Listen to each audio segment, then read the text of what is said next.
안녕하세요. 스포츠 분석 천교수입니다. 저희 채널을 방문해 주셔서 감사합니다. 이번 회차 천교수 가족방 적중 내역입니다. 적중하신 분들 모두 축하드리며 오늘의 경기 분석도 재밌게 시청하시고 유익한 정보 얻어가시기 바랍니다. 천교수 가족방 입장은 영상 하단 고정 댓글을 통해 입장 가능합니다. 그럼 오늘의 경기 분석 시작하겠습니다.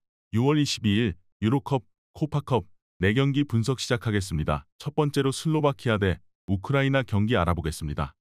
먼저 슬로바키아가 벨기에를 상대로 아주 좋은 경기를 펼쳤다. 물론 전력상 다득점을 노리고 나온 것은 아니었으나 전방 압박의 강도는 벨기에도 상당히 쩔쩔매는 모습이었다. 물론 슬로바키아도 상대 공격수의 난조가 심했던 점, 순간적으로 집중력을 잃은 순간을 연출하는 모습을 보여주는 등 전반적으로 운이 따라준 매치를 치렀다는 점은 감안해야 할 것으로 보인다. 이어서 우크라이나의 가장 중요한 부분은 멘탈이다. 지난 경기에서도 루닌의 치명적인 실책으로 골을 먼저 허용한 뒤에는 팀 자체가 와르르 무너져버리는 모습이었다. 특히 우크라이나가 주도를 할 매치라고 볼 수 있는데 이 상황에서 슬로바키아가 압박과 수비에 나서는 상황에서는 우크라이나가 조급함을 느끼게 될 수 있다. 지난 경기에서도 70%가 넘는 점유를 가지고도 결국 무득점에 그쳤다. 슬로바키아도 상당히 전방 압박을 무기로 벨기에를 공략하는 모습을 보여준 점은 상당히 인상적이었다. 물론 상대 공격수의 난조가 있었던 점과 전반적으로 집중력을 일정하게 이어가는 모습이 아니었다는 점은 감안해야 한다. 그나마 우크라이나도 조급함을 느끼면 전력에 비해서 기대치를 밑도는 모습을 보여준 것이 사실이었다. 이번 경기 무승부를 추천합니다. 핸디 언오버 및 최종 조합은 고정 댓글 링크를 통해 가족방에서 확인해주세요. 두 번째로 폴란드 대 오스트리아 경기 알아보겠습니다. 먼저 폴란드는 현재 비상사태다. 레반도프스키가 1차전 이전에 근육 부상을 당했는데 1차전은 물론이고 2차전에서도 나올 수 있는 상황이 아닐 수도 있다. 특히 네덜란드전에서는 한 방을 날려줄 주포의 부재를 뼈저리게 느낀 만큼 이 이탈은 상당히 치명적이다. 특히 수비에서 네덜란드의 왼쪽에 상당히 고전했고 심판의 관대한 판정 덕에 경기력에서 이득을 보는 등 폴란드의 1차전 내용이나 결과에도 변수가 많은 상태라고 보는 편이 낫다. 이어서 오스트리아는 오히려 경기력이 괜찮았던 편이다. 특히 골 하나는 자책골이었고 오스트리아가 오히려 점유율에서는 앞서는 모습이었다.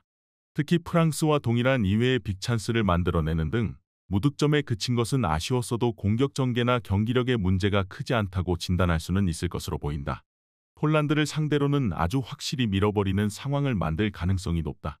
오스트리아가 유리한 상황이라고 보고 있다. 일단 폴란드가 레반도프스키가 없는 상태다. 이 경기에서는 오픈플레이에서의 한 방을 날리는데 애로사항이 많을 것으로 보고 있다.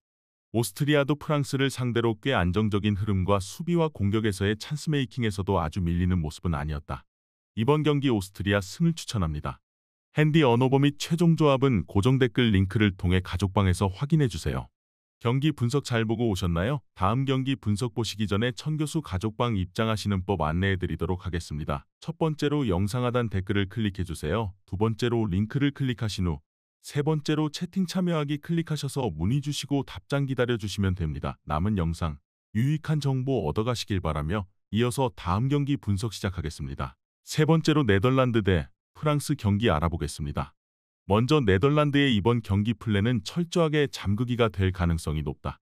1차전에서도 데파이가 별로 좋지 못했고 기본적으로 네덜란드가 프랑스와의 체급에서는 다소 밀린다.